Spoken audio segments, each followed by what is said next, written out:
So here we go. I will be doing a quick introduction. This is Ely here. I'm from AsiaVerify, and just have a quick look of what you're going to take away today. So we are really happy and privileged that we have our guest speaker, Skip from iIntelligence. He will be covering a few topics. First, he will begin with the practical online search strategies for open source intelligence in China, followed by keyword selections and also the technical research formula for all of you. And we also have our very own Joanna. You have just heard her beautiful voice. She will be sharing the unique challenges when it comes to conducting due diligence in Asia and in China in particular. And she will also be showcasing a demo of a case study. And we also have a dedicated session for our audience today to answer any questions for the speakers. And due to time constraint, I'm afraid we may not be able to answer all the questions. If you have any questions, just leave it to the end and we'll try to answer as many as possible. And last but not least, we have prepared some exclusive gifts for you guys. So I highly recommend you to stay until the end of the sessions in order to redeem the gifts from us.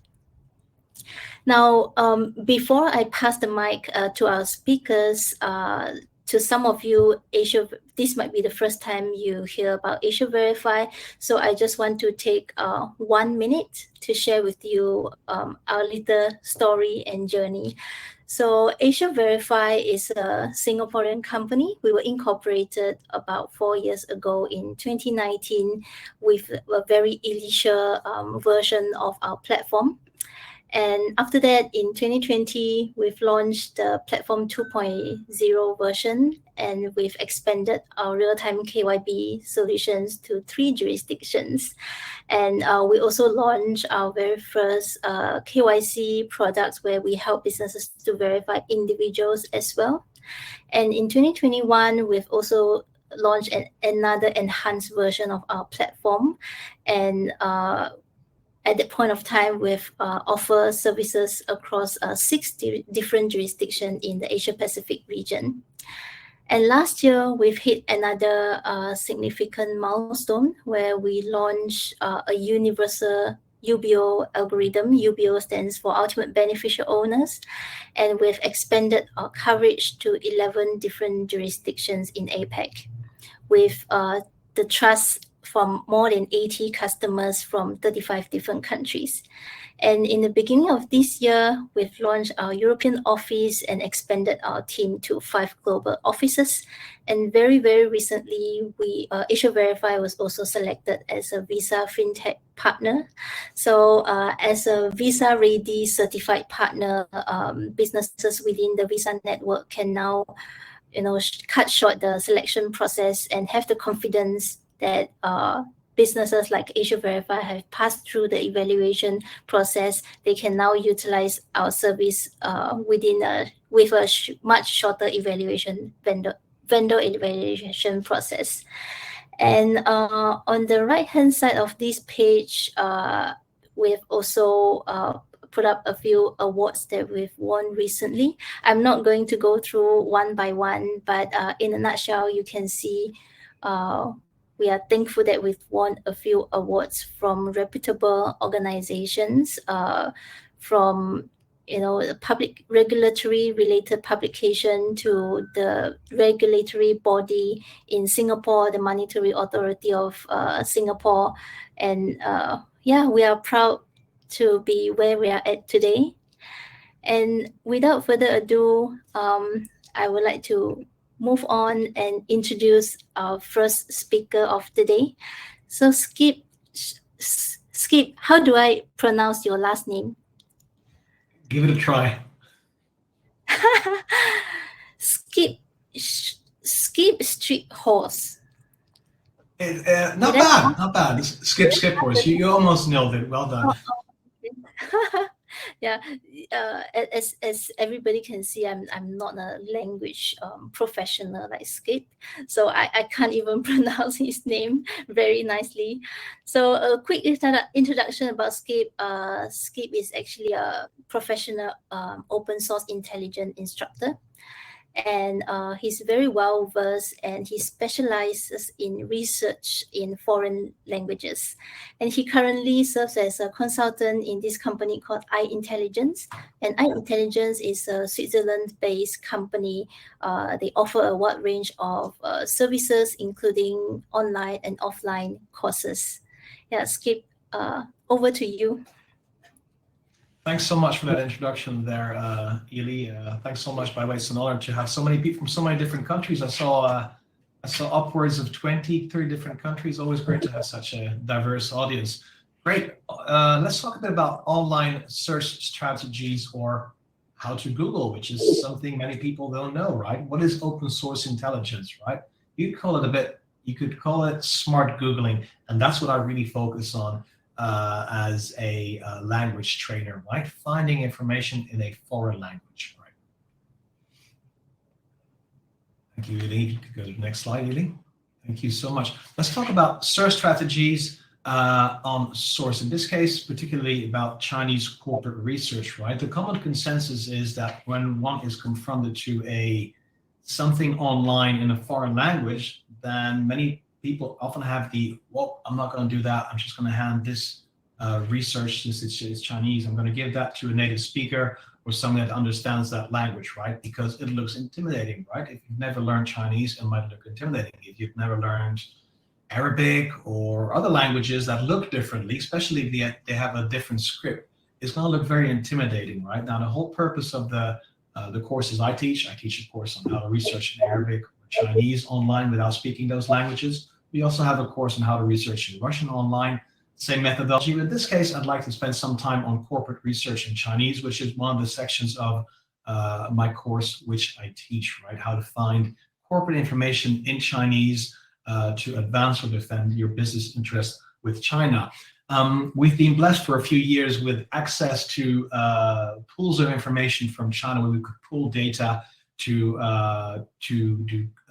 know your customer, know your business research.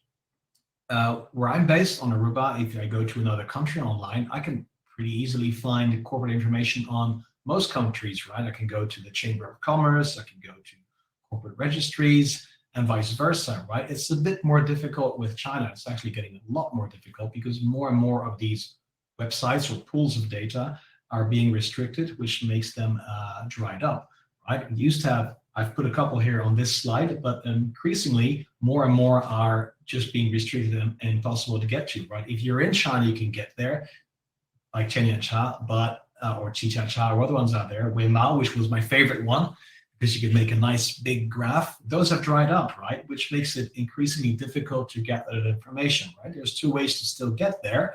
One is the one I focus on, how to do the research online, finding that corporate information without going to these websites since they've dried up, right? The other would be going to subscription platforms or such as AsiaVerify, for example, which would give you the information that you're looking for. So I really focus on the investigative research online, and that's what I focus on during my courses.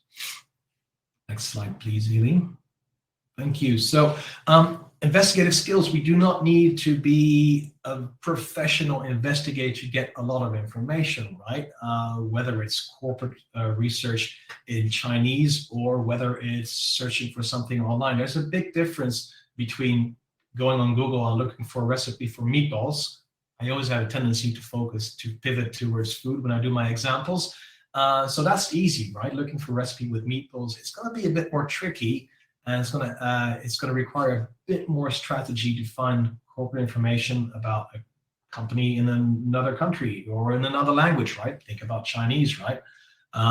This is where word choice matters a lot, right? And I think I know it's important to really verify keywords, and I'll show you a few examples a bit later to be sure that you're dealing with the right lingo, right? This applies also for academic research or pharmaceutical research, news, political research. But in corporate lingo, your lingo has to be perfect, and this is where you have to be careful with online dictionaries and other translation tools out there, because they might be off. They might be great translations, but they might not be the words that are actually used in a certain domain, in this case, Chinese corporate research. So a grain of salt, or a dash of soy sauce, if you will, when you research online platforms in a foreign language. So what I always suggest, and this is something you can apply to other research as well, is making a vocabulary list, right? If your research subject is Chinese companies and you're going to spend time validating these keywords, and again, you have to spend some time on those, find those right keywords. It might take a few minutes to get that right keyword, right? Checking against different sources to really be sure that you're dealing with the right lingo. If this is what you're researching every day or every week or a few months, then you're losing time if you're just spending that effort finding those keywords and then just not noting them down, right? So I always suggest making a vocabulary list on any subject that you're researching for a certain period of time, because it's going to save you a lot of time. And this document, and I'll show you an example in the next slide, is going to help you get to that translation quickly. I've got a couple here. This is not the full list, but this is a couple, right? Like words like legal representative in Chinese, right? Or limited liability company, or let me see, acquaintance, or business scope. Now, I'm pretty sure that tools such as Google Translate are going to do a fine job at that for 80% of the time. But in many cases, it's just going to give you a way too formal translation. This is where you miss the mark, because there, like I said, there's a strong emphasis or over reliance on translation tools to do the job. So that means you might miss the mark, right?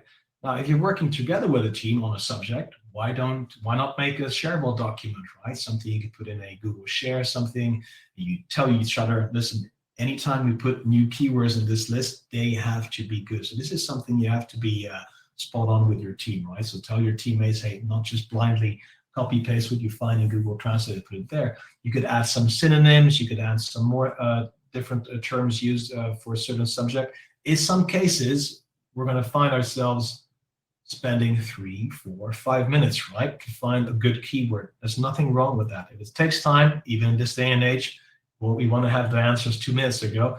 If it takes time, that means you're doing the right thing, right? The more time you spend preparing your ingredients before you start cooking your sauce or searching online, here I go again, pivoting to food, the better that sauce is going to taste, right? It's the same with research online using keywords and search operators.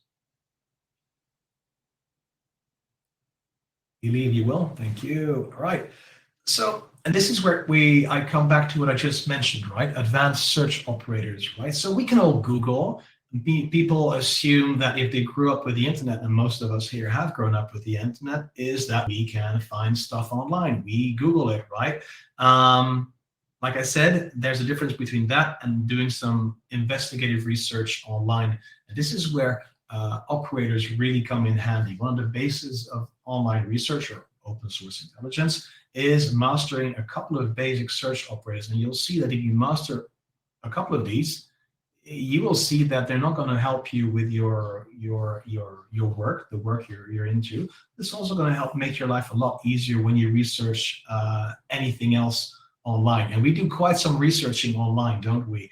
The combination of spending that effort to find the right keyword together with advanced search operators, not to worry, I'll show you a couple of examples afterwards, is going to give you that good information. The best information we can find online is in a specific language, in this case, Chinese. Next slide, please, Eli. So let me show you an example of a search query, right? So the one at the top there from Google, we all know Google, right? Who doesn't Google? Well, people in China don't Google. They go to Baidu. They say Baidu is here. Check out Baidu. We say Google it, right? It's all about not ending up with 5 million results or 7 million results, right? We want to end up ideally with a whole lot less of those results, especially if we're doing some specific research, in this case, corporate research. So the one at the top there is an example of a research I would do in English about business license is a great keyword, right? Or example of the company name, and then site UK. Site UK is an operator. That means I only want to have information coming out of the UK domain, right? If I do the same for Chinese, for example, I translate everything I wrote there. It's a fictitious company. I'm not sure it exists. I don't think it exists. Site CN at the bottom on the right there means I only want to have information from a Chinese domain, right? The first word I've got there, I spent some time on that, finding that. That's a very good keyword. It's the word for business license in Chinese, right? 营业执照. And then a fictitious company in Xiamen, which actually translates into Xiamen Example LLC, right? You see these quotation marks on the left and right. I put a lot of emphasis on that when we teach foreign languages. Those are search operators, right? If you want to know more about search operators, do reach out to me. I'd be happy to tell you a bit more about those. They're going to make your searching online a whole lot easier, right? It's really going to make it, your searches so much more precise and give you the right information you look for. All right, go ahead there, Edie. Let's talk a little bit about keyword selection. I spent quite a lot of time on how to find those keywords in different languages of the courses we teach, right? I would say out of the courses we teach, we have Arabic, Russian, and Chinese. Chinese is probably one of the easiest languages to search in online due to the simplicity of the language in terms of grammar. Words don't really change if you have plural or singular, right? Think about other languages which are a bit more complicated, such as German, Spanish, French. They change when you conjugate them a bit. Let me show you a few examples. For Chinese, for example, go ahead. So I think before we dive deeper, I would like to get a sense from the audience, right? So we want to run a quick poll. When it comes to conducting research in Chinese companies, do you know what are the unique keywords to look up for? And yes means I know exactly what to look up for. Not really means you think, oh, I have had some obstacle in doing my research because I know I only have limited knowledge about the language, and I would like to be, more productive and more efficient. The last option, not at all, means I have like close to zero knowledge about it, and I'm here to learn. So just in a second, you will see a poll question pop up on the screen, and you can just choose your answer, and please remember to click the submit button. I'll give everybody 5 minutes to submit your answers.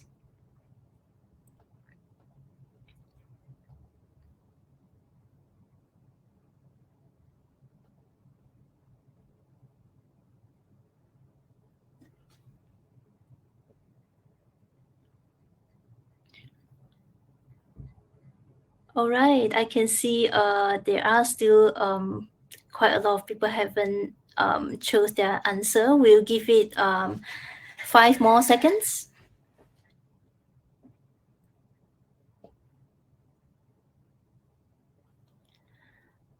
All right. Yeah, I think due to time constraint, we'll have to conclude the poll now, even though we haven't get all the answers. We can see an obvious win for not at all. So actually more than half of our audience today, the majority of our audience today, have very, very limited and close to zero knowledge about what are the keywords to look up for when it comes to Chinese company research. Yeah. Thanks everyone for submitting your answer. And now we want to move on and dive deeper into this keyword research. Skip, over to you. Oh, there it is. Okay, so thanks for that poll. It's interesting because my guess is we look at 4 votes for people that said they do know what the keywords are. My careful guess is that they probably have some knowledge of the Chinese language or grew up as a second language with it, right? It's not that easy. What is actually easy is to find keywords, is to end up on documents, other official documents which really have specific lingo, right? Corporate lingo is very specific, right? Here's an example of what you could find on a company website: an image of a keyword, an image of a business license, and these are treasure troves of information, right? And I've just highlighted a couple here. The keywords of business license right there, or the Unified Social Credit Code. It's a type of business registration number. more on that in my courses, or other keywords like business scope, or how about the name of the company, right? That's a very good keyword. And these are the ones that you want to use, that you could use to actually find more information.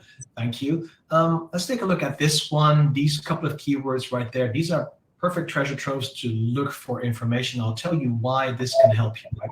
Words such as legal rep, or the name of a company in Chinese, or unified social credit code, those used in an online query are really going to help you, right? The whole goal of this, like I said, many of these data pools are being dried out by the restrictions online. So that means that we're going to have to be creative to get to the information by bypassing these restrictions, right? Like I said, these pools are drying out.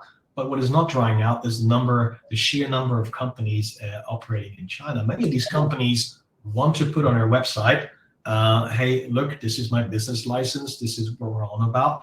And those exact keywords are going to be used there. Think about the power you have if you have the right keywords together with the company name. You might end up on those websites, and that might help you do the research you need to advance or defend your business interests with China or a Chinese company. Here's an example of such a query. So I spent my time searching for the name of a company. I'm pretty sure I found the right one. It's a fictitious company. If I'm going to be looking for it in English, that's great. I'm going to be finding English information, and you should do that. But like I said, the best information one finds online as a researcher is if we spend that effort to search in a specific language. In Chinese, you'll see, and some of you might know this, many companies in China have a certain name in Chinese, and they will have a translation of that name or a version of the name of the company in English as well. Usually English. It's not always going to sound exactly the same, right? And those small differences, that's where you need to spend that effort to really be sure that you're working with the right ingredients when you're searching online. Adding words such as legal representative, a couple of quotation marks, and again, there's way more operators out there than that, and it's all about ending up with 4 results instead of ending up with 5 million results online, right? This is one of the things we really focus on in our researches. Thank you, Lee.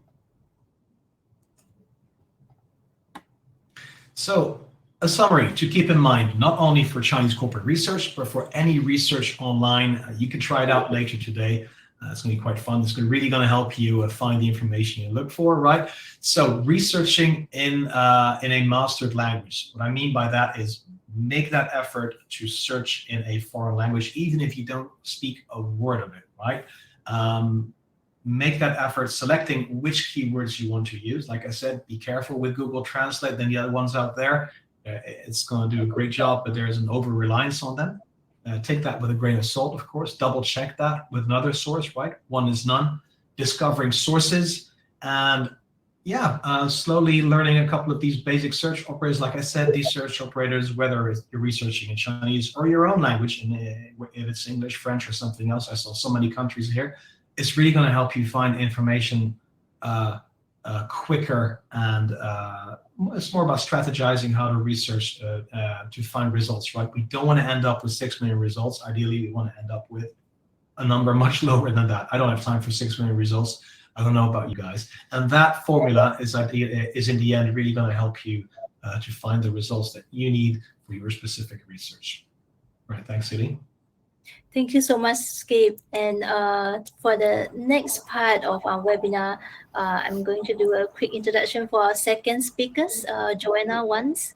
So Jo has over 15 years of experience in the risk and compliance space, and she's really passionate about financial crime prevention and helping businesses all over the world to fight financial crime. And I'm not going to go through the introduction for AsiaVerify once again. I already did it earlier. So if you want to find out more about AsiaVerify, you can feel free to Google us. And yeah, before I pass the mic to Jo, we would like to run another quick poll. So I want to understand from the audience today, what has been your biggest challenge when it comes to conducting due diligence in China in particular. So the first one is language barrier. And second one is availability of effective tools. I think I saw someone put in a chat box just now, like asking what are the go-to tools or operators to use. And the third one is efficiency. So the amount of time taken to complete the research work. And last one would be data availability, like where and how to get the information from trusted sources. And lastly, if you think all of the above are your challenges when it comes to conducting checks in China, please choose the last one. And yep, you will see a poll question come up on the screen, and please submit your answer.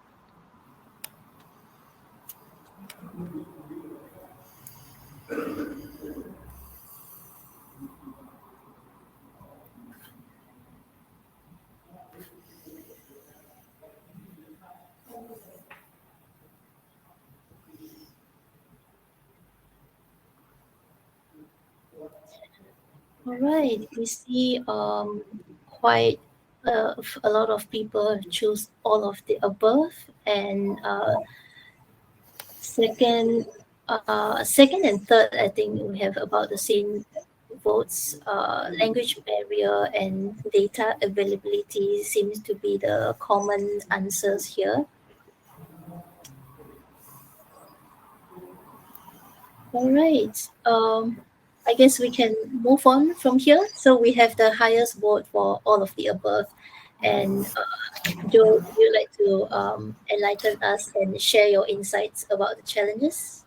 That's great. Thank you, Ely. So it seems like something of a leading poll, because I think that these are the challenges that we mostly hear about when we're talking to people in the marketplace about data in Asia. And what I want to start off by doing is talk about some of the challenges that we hear about, and then giving you more information about AsiaVerify, and then concluding with a brief demonstration of the AsiaVerify platform.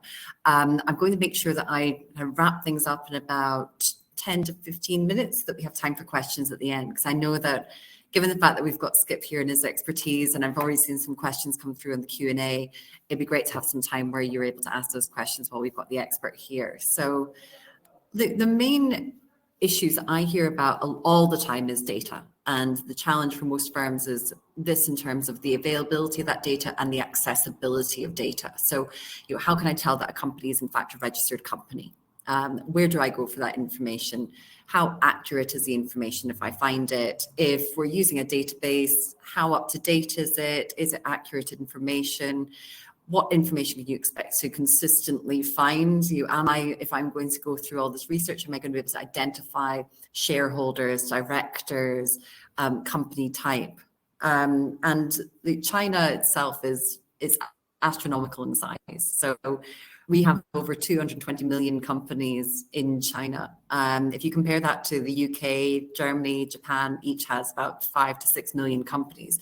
It's more than 40 times the number, absolutely huge number of companies. So the National Enterprise Credit Information Publicity System, NESIPS, which is the Chinese registry, is actually quite a rich data source. It hosts a lot of data points that we don't have even consistently across Europe. So including things like industry, share capital, contact details, branch information, officers, representatives, shareholders of the company. So given the fact that you're talking 220 million companies and there's a lot of data points, that information can obviously change over time, and particularly when it comes to key personnel. The source of that data is going to be really important to make sure that what you find is what is current. And the Chinese companies are legally required to update their records with NESIPS as and when changes come through. So given the fact that there is quite significant penalties for non-compliance, the register is a great source for verification.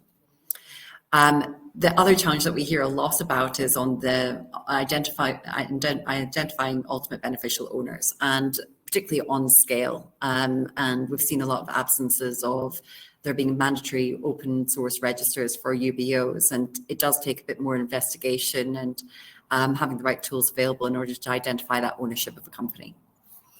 The other question, or the other issue that I come across a lot, is people talking about the language. So for those without Chinese language skills, which includes myself, we can struggle to read that information when it's written on NESIPs, even if we do get that far. I gave it a try the other day to see how far I could get into NESIPs, and I had a CAPTCHA jump up on screen that then asked me to take 3 Chinese characters and put them in semantic order. So by the time I'd gone to Google and found out what that order could be, that CAPTCHA had expired and I was back to square one. So big issue with not having that language capability, and it prevents that accessibility at that point of need. So also depending on the information that you have available to initiate a search, and in most cases, if we're doing client onboarding, it may only be the name in English language. It can be very difficult in order to ensure that you're actually identifying the correct entity, because a number of companies can have similar names but be totally different entities. Now, translation capabilities have improved. I'll let Skip be the authority on it. I've certainly seen Google Translate be significantly better in the last few years than it maybe was 10 years ago. But even if it's working perfectly well and gives the right result every single time, which we know it doesn't, there's big inefficiency in manually translating multiple records. So it's fine if you're doing a one-off check, but the time that can be spent on doing translation is a highly administrative task. And what we really want to be doing is spending our time analysing the risks that a company may pose, as opposed to doing that highly administrative tasks. And you probably also don't want somebody who is not highly skilled doing these types of checks, but then it's a bad deployment of a highly skilled person. So that time is always a question that we get posed to us, is how can we potentially save time when we're doing this research? The client experience comes up a lot, particularly given the markets that we work with within financial services, professional services, e-commerce, fintech, etc. And what we hear consistently is that particularly opening business accounts can take upward of 80 days, which is significant. That's talking almost 3 months in order to open a business banking account, which gives you a bit of a picture of what effort levels are actually involved in doing that. And that cost of onboarding has a very negative effect. It can turn off firms from moving into new markets like Asia, where we know that there's a huge opportunity. And it can prevent customers from being able to transact with that entity because they drop off some point during that onboarding process. It's too onerous for them to be onboarded. So you end up not having that matching up of clients and providers that can marry together and provide those services. So a huge amount of missed opportunity to scale and expand.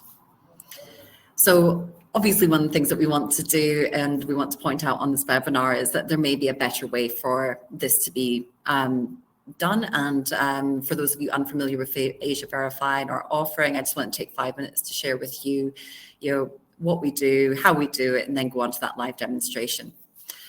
So for most of you who've come across us before, I just wanted to share with you how we see our purpose within the market. And for us, it's that we want to empower global users with the data and the expertise for them to safely engage with businesses in Asia. And as we add new capabilities and new data, this is always going to be what's going to remain at the heart of what it is that we're doing.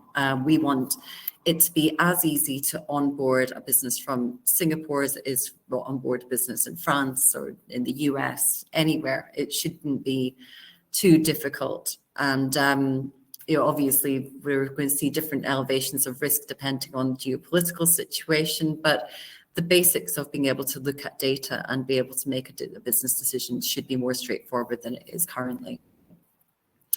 So speaking about what AsiaVerify does, we connect our clients directly to official registries across Asia Pacific. The information that we provide doesn't come from an AsiaVerify database. It's pulled directly from source live each time and in real time. And this ensures that the information that we're pulling is accurate and reflective of what is written on the register.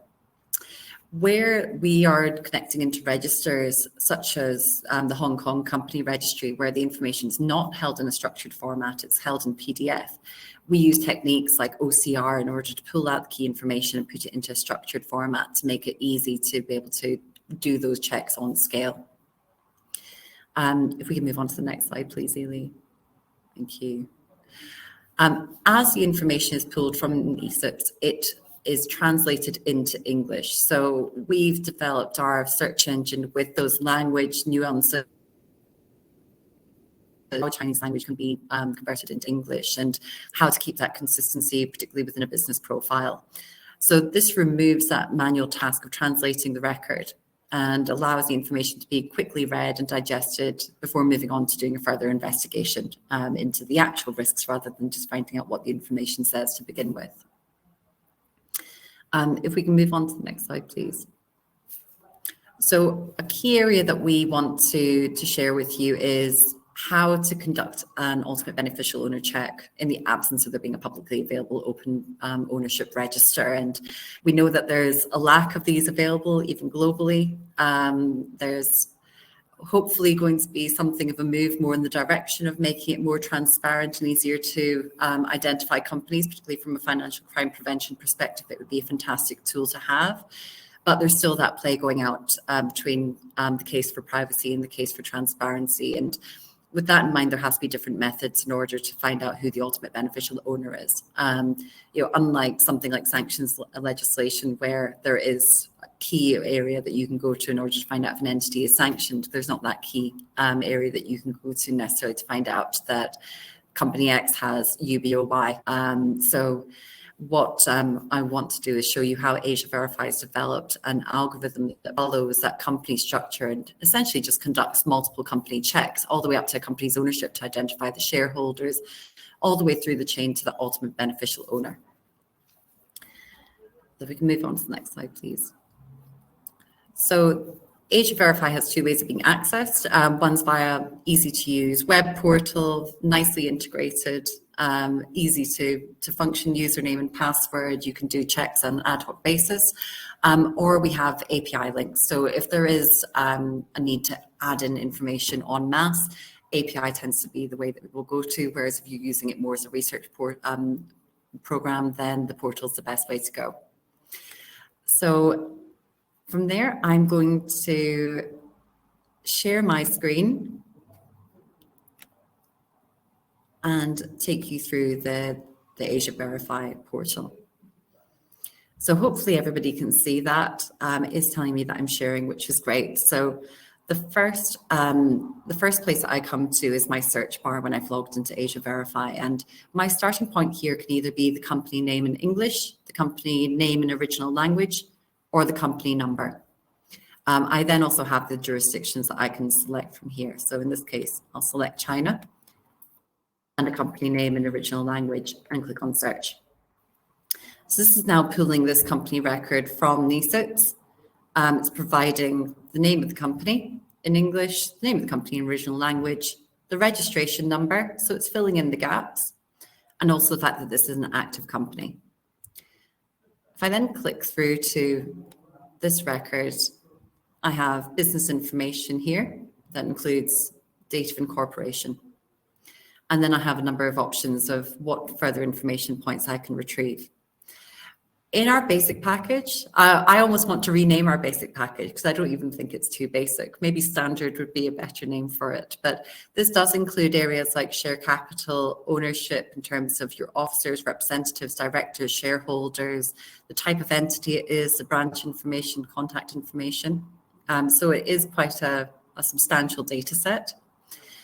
The advanced package then goes on to providing the details of historical changes. What has changed over the last 3 years on this record? Has there been a substantial number of changes of personnel, of addresses, anything else that may end up being something of an interesting risk factor that you might want to explore further? It also looks at litigation history and bankruptcy if there is any information around that.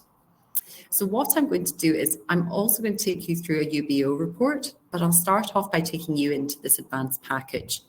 Now, once you've conducted what we call like a company report or a KYB, know your business, you can also conduct an AML check, which is looking at those global sanctions lists, law enforcement lists, and checking whether or not there's any political connection or PEPs involved within this company. And we also have a monitoring feature. So once that initial check has been conducted, let's monitor it on an ongoing basis if there's anything that may change. So for the advanced package, if I click through to that record, what we get through here is my report with all that structured data, from the company registry in English and also in original language. And the original language becomes quite useful because if you are then going to be translating this into a third language, sometimes this is the easiest point to do that translation from. And it also provides you with that audit trail. I have an easy search bar that just allows me to skip down to any areas that may be interesting, but I'll just scroll down so that you can see some of the further information, like the type of entity that this is, dates of incorporation and approval, industry, key personnel like the legal representative, number of employees, contact information. So all of this information is available as standard from NESIPs and is pooled live, including branch information, your officers, directors. And in this case, my shareholders, one of which is based in Taiwan and one of which is based in China, but both are business entities. I also then have these historical changes. So what has changed against this record in the last few years, any potential alerts, and any litigation, which we were looking for a good example, but this had quite a substantial amount of litigation available against it. So rather than going down much further, at this point, I can either download that result, and that has a date stamp, time stamp, source materials that can be used for compliance purposes, or it will always be saved in my folder as one of my orders. So I'm just going to skip back to that previous page and look at my UBO report. So this is where we're looking for that ultimate beneficial owner. So in my advanced package, I could see in the same way as I would have within the basic package, that these two shareholders, major shareholders, were corporate entities. So the UBO should give me some interesting results here. I've selected a threshold of 25%. I may want to make that 10%, 15%. It's going to be looking at all the shareholders that have that percentage or over, and how many layers of shareholding I want to explore. And then I click into my report. And it just takes a moment in order to pull that information through. And it'll take lots of moments because we're on a webinar. But in this case, it pulls through my UBO. So my Taiwanese entity here, I can click through and I can get company information on this entity in the same way as I had my company information on the previous entity. And I can do that throughout. So I may also want to do an AML check or a PEP check on any of these entities through to my individuals. And I may want to also do those watch list checks or the KYC checks here. Now, what I can also visualize this as is a path. So if I want to then see all of my officers that are associated with this company and what their individual role is at the company, I can click through here and I can conduct those watch list checks. So it just provides a different way of looking at that information and exploring it through the portal. I then also have a written report. So that provides that English language again and the original language so that you can see these entities.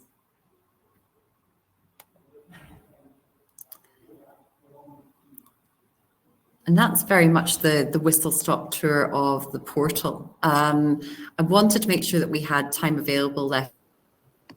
So hopefully that's given you a nice view of what AsiaVerify is doing, where we're coming into the market and the areas that we're serving. And I'll hand over to Ely before we go into questions to explain the gifts. Yeah, thank you so much, Jo. Here we comes the very exciting part. So yeah, we have two gifts for our audience today. The first one is the Chinese Corporate Research course from Intelligence. And these are the course outline, and most importantly, we have very thankful to get a discount code from Skip from our Intelligence. So you can either scan the QR code on the screen, or we will put down the link in the chat box. You can check out their courses via their website. And don't worry about the course outline. You will see all the details on that page as well. And next, we also have a gift from AsiaVerify team. You can either scan the QR code to redeem a 7-day free trial, or you can email us, simply email us at info@asiaverify.com to retrieve this free trial. Yep. And I think we want to take a few minutes to answer some questions. And I think there is already a question in the Q&A. Someone asked, how can we do reverse business interest search, businesses associated with one specific individual?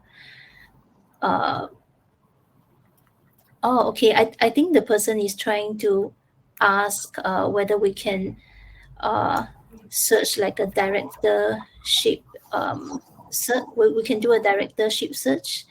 Joe, you want to share any insights on this?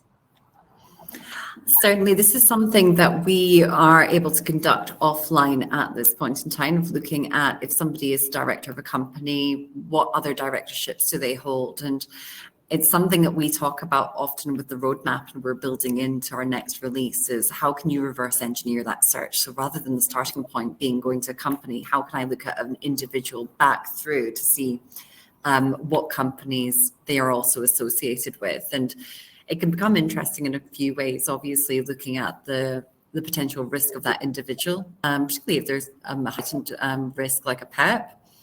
But also, it might be an easier tool to be able to highlight things like nominee shareholders. So where there is an absence of somebody who is actively involved in the business because they hold 2,000 different directorships have just been put in place in order to be a director of a company. It's trying to highlight those interesting risks there. So basically, short answer is it's not available in the portal today, but it's an area that we're looking at in depth to have a release within probably the next 6 months. Thank you, Joe. I'd like to jump on that for a second if I can. It's actually searching for individuals is something very important, right? Whenever you get a report, you also want to spend some time checking out, well, besides the report, what else can I find as an individual researcher written about somebody? What news outlets have written something about that person? Is that person awesome?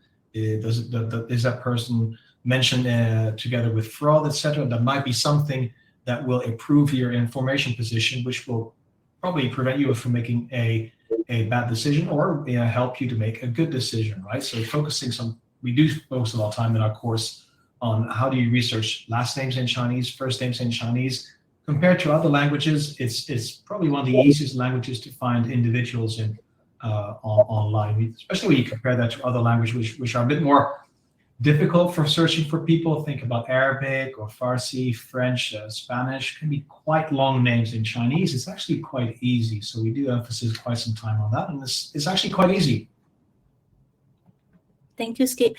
Since you are having the mic now, I think someone asked about keyword associations. I believe you have already covered in earlier slides. Do you have any points to add to these questions?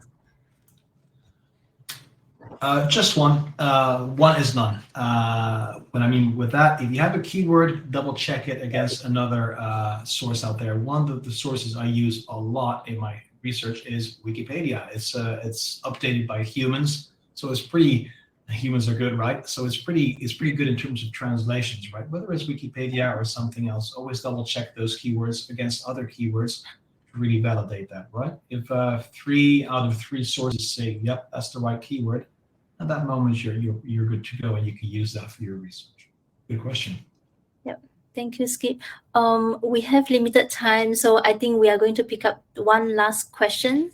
And the question is, does China check include Hong Kong companies? Interesting question. Joe, do you want to cover this?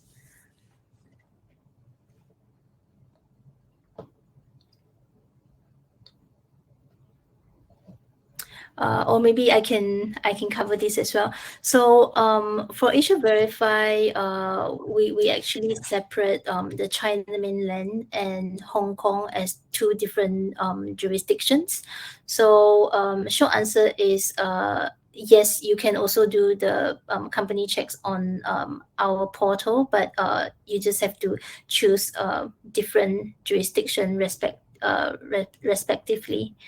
And also just want to make a note. So for China mainland and Hong Kong, they actually, the company registry actually collect the records in even though both of them are collected in Chinese, but China is actually using simplified Chinese and Hong Kong is using traditional Chinese.